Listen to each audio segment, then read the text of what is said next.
Hello everybody, welcome back to the channel. Today we're bringing back the Starterku leader. It is U6ku, so it's a build that you guys have seen before. I have changed the build since I think I last put up a video on it, which I think was my Plat to Masters promotion games, I think, or it was around that time. So I really enjoy the package. I just wish that it gets a good U6 leader so that we can kind of abuse some of the cards from this set as well as some of the cards coming in the next set. The Kefla coming in the next set is absolutely insane. So hopefully we get some good U6 leader at some point. I'm honestly a bit surprised that the leader next set was once again a Goku U7. I don't really know why they didn't do a U6 leader at that point. There's probably a reason for it, but yeah, I just don't understand why we've got two U7 Goku leaders. In fact, I think we've got three now because of the starter leader. Yeah, it was a surprising one for me. You know, you could have just had the exact same effect, but for, I don't know, a hit leader or Champa leader or something like that. I don't know. But hopefully we can try and get a game here.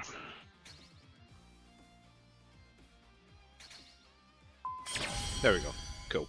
I thought we were going to have to go for the third time there. Okay. Alright, so this is a brand new account then. And it's a Broly! Which, honestly, is problematic for this deck.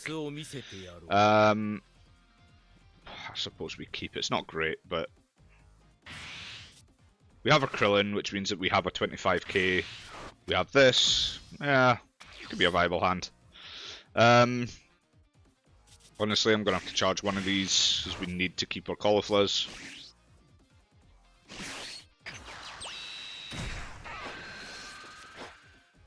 And then we can just pass.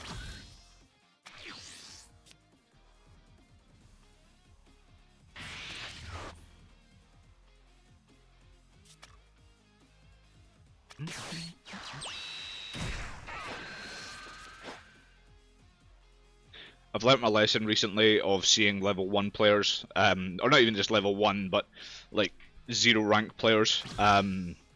Because some games I had recorded, I think, last week, and even ones I hadn't recorded, it was wild to see like how many of them were running like proper like deck lists. It was really surprising. I think we charge her. We do need either or, so honestly whichever one we charge here doesn't matter, but she is a 25k, so I think we will just charge her for now. We'll attack the leader. Actually no, we will just go straight into hit, why not? We will hit first, we'll take the life, we'll kill off the 5-drop, just in case for some reason he was going to combo it off.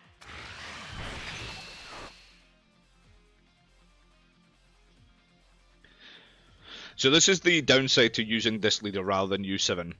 We're going to have a lot of 20k's in this deck, which means that we can only buff one of them every turn, which isn't ideal. Whereas the U7 deck, you know, if I have multiple of these on board, these are 25k's once we're awakened, just in general. So it means that we can put pressure on Broly, but in this deck we can't really. We can only kind of do it once per turn. We have to then either spend cards from hand or combo off like our cantrips, things like that. It's not ideal, but we can make it work. I'm probably, unfortunately, with this being opponent's turn into Broly, I would definitely... So, for me personally, I hate that the U6 and the U7 card, one is on your turn, which is the U7 one, and then this one's on your opponent's turn. I personally prefer using these defensively, but against Broly, we need them offensively, which means that these are pretty much dead cards in our hand, because when we awaken, we can get out of like a 30k attack. That's pretty much it. Okay, so she's put down a couple of blockers. Our hit's going to kill one of them. Of course we're going to take. Okay, so we've got two of these now. That might be our play next turn. I don't know if I really necessarily look to awaken this turn. We're going to charge one anyway. We don't need both. We'll swing hit, we'll take the life, and then we'll pop this. So we have our 3 and our 5 again, which is good. But again, this card now isn't as powerful because it's a 20k, and into this leader it doesn't really work all that well. So he blocks that, which is fine, we don't care about that. I could just play another hit, and then we could also do this. to just dig and maybe grab a super combo or something like that. With a hit we can awaken this turn, which is maybe what we'll look to do. Because what we want to do here is, if we can push through both of these damages, I'm just going to swing, because, actually no, we can get 220Ks then if we do this. I'm just going to leave it at 20. If he combos out, he combos out, we don't mind. I think these are going to be our key to winning this match. We need to just keep playing battle cards that can get over that 25k without us having to expend anything. So, you know, we're going to have to expend a leader ability to make this a threat. So we'll flip the leader over. And that's a good card for Broly as well, because obviously we can kill his Vegeta if he plays Vegeta. It is a 25k, so it gets over the leader's power anyway. It sucks that we just drew into that. Yeah, but we needed to, because it was from... Actually, no, it would have been... Yeah, both were from draw, weren't they? Oh no, this was from life. No, this was life. That was draw for the awaken, that was draw for the swing. Okay. Well, that kind of sucks, because we'd like to establish this, because we're going to have to put this down and use it offensively, but I think next turn we just look to do Champa, and then the turn after we do the Cauliflower, I think. So we're probably not going to play this game, if I'm honest. So I think we just have to charge that next turn. Oh, God, I forgot to use this. Oh well. So he's now at his awaken range, and again, we want him to awaken on his turn, ideally.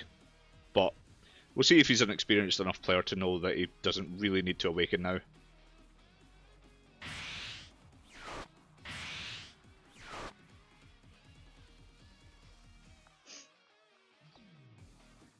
So he does run the Android 16. We have to be aware of that, because if he ends up comboing off a Gohan at some point, we need to be aware of that. Because obviously once it plays, it will just give him a life back.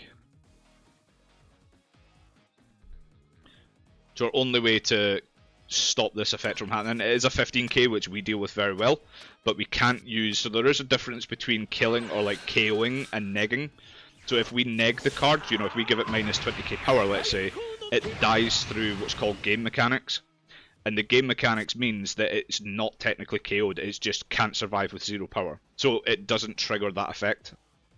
So this effect here. So what he should have done is he should have attacked to get the draw and then awaken. Because now he's not going to draw on swing. And if he wants to draw, he has to pitch an energy. So this is something that a lot of lower class, or I say lower class, I'm talking like Vegeta here. This is something that like players who are a little less experienced, they mistake on quite a lot. They make these little mistakes here and there, which really will cost you the game. But the Broly leader, if he had attacked, you can awaken mid-attack, so you get the draw of the win attacking, and then you awaken. So he's going 35 into hit here. We can use the lead skill and use this defensively, which we're going to do, so maybe it was a good thing that we didn't use that energy. So there's 40k. Now that card is only on our opponent's turn anyway, so we're never going to use that offensively. It doesn't feel like a waste to protect the hit here. This is combo power as well, because we're not going to just keep pitching cards from hand to try and deal damage. It's not what we're going to do. So I do think we charge this, honestly. I don't think we're going to play this. I think we're going to look to do the Champa this turn. So we're going to attack first. We actually have a really good board state currently. Because we're going to do the lead skill, we're going to buff this to 25, and then what we're going to do is swing hit and combo off the Roshi.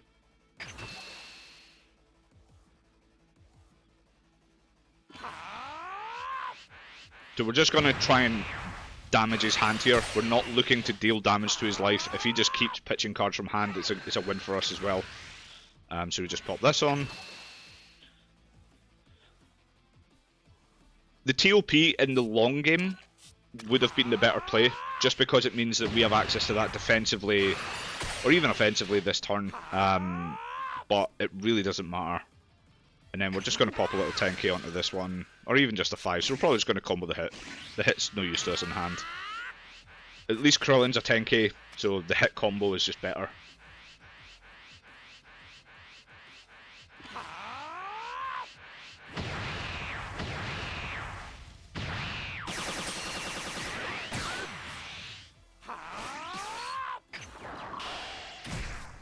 and then we just swing, and then we don't need to combo. We could put a 5k on, you know, we could have comboed this, because we are probably going to look to double strike him. But he takes anyway. And then we just pass. And now we have a 30k on board, which we can protect with our leader pretty well. Our hand isn't great for the defensive side of things. You know, we do have a lot of 10ks, but it's not great. We kind of want to keep these 10ks for this. So depending on how heavy he goes with his hand, we might just put this down and dump. So we would have what? Based on our current hand, we'd have 40 with our leader skill, 50, 60, 70, 80, and then 90 with the two 5ks on this. Plus we could combo the entire board as well, and that would be 100, 110, depending on, again, the situation with the board. So he's ramped a super combo. And he's used a super combo. So two supers are out the way. So honestly, he could have the gigantic meteors, which obviously is now at his 6 energy point. So, you know, he has 50k combo power just on free access there. But he's ramped, weirdly enough. I don't really get that one. I don't know why he would ramp there. Yeah, the game's over. You know, we can just let this board die. We don't particularly care anymore. If he gives us value to protect it, so if he just swings 30 into 30 here, we'll just do the lead skill and we'll protect it. But I don't particularly want to use anything from hand to protect this board. Like I said, depending on what card he has in hand, even if that is, let's say, 2 gigantic meteors. In fact, it can only be 1 because he's only got 1 energy open now. So he's giving us value, so of course we're just going to protect it. And depending on where he goes with lead here, you know, if he swings into the Champa, I mean, Champa's a 10k combo, so this is probably worth saving. The hits I don't really care about. Yeah, we're just going to let that die. Unfortunately, we got a really low ranked player here who I think is, he does have some upgrades I think to the starter deck, but it more or less is just a starter deck. So we're just going to charge this because it's no combo power. And then we're not going to mess around, we're just going to dump this down and go for game. We'll neg that, doesn't particularly matter. And then we just swing, we do the lead skill, and then we just dump everything. So there's 10, 5...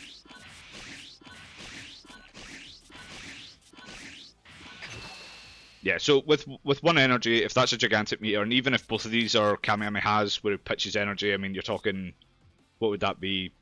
25, so that'd be 30k, so it'd be 55 plus his leader would be 80k. That's the maximum you can get to. Yeah, so it was a misplay on his part, obviously. Again, I think it is just an inexperienced player that we got. You really need to draw with the leader before you awaken, if you are going to awaken on your turn. Because you kind of got the negative on both sides here, because if you're playing Broly and you awaken on your opponent's turn, you go into your next turn with that energy in active mode, which is worth it. It's definitely worth it. But on the flip side, if you're awakening on your turn, you need to get the draw power. So if you're going to awaken on your turn, you want to swing with the leader first, get the draw, and then awaken. So yeah, so that's the game. I'll show you the new list anyway. I do like U6. I just think that honestly it's not as strong as the U7 package for sure. But it's fun. It is enjoyable. So we've got 4 of these self-awakened Roshis, 4 cantrips, 4 hits, 2 Fuas just for a neg 15. It could be nice with a hit if we have it on board. 4 self-awakened Krillins, 4 of the Kales, which are when it attacks once per turn. If we have a 5-drop Cauliflower on board, it restands. So into 20k leaders, this is a dual attack. In fact, into 25k, it's a dual attack anyway, but it means that we get value of swinging 20 twice into a 20k leader, which is good. We have 4 of the Gokus, one of the best cards in red, if not the best card in red. It's absolutely snapped. We only run 2 Frosts. The deck is quite space hungry, but Frost I actually think is kind of lost its place at the minute. It's a 10k, which is nice and it's good if you see it early, but the only real colour that this is good into is yellow. It can also be good into green, but if you're playing a U7 leader, their cards are 25k for the most part, so you're never getting this through. It can play well into green because it stops the 18 from attacking, it stops the Vegeta from attacking, but honestly, green doesn't care. I don't think they really care about this card at all.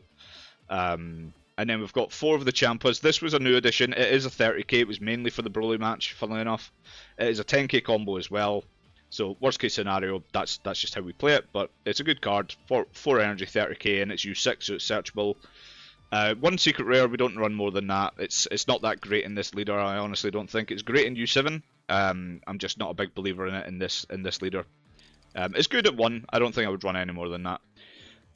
We run 4 of the 5-drop Cauliflas. On play, it will play this Kale from hand. So for 5 energy, we can essentially get 3 attacks. We get a 25k and 2 20ks. That's just the way it plays. I enjoy it. It's good. It's not our. It can be our win condition if we can just protect our board. It's great if we have TOP established as well, because we have our leader and TOP to protect these battle cards. But it's still good. I do like it.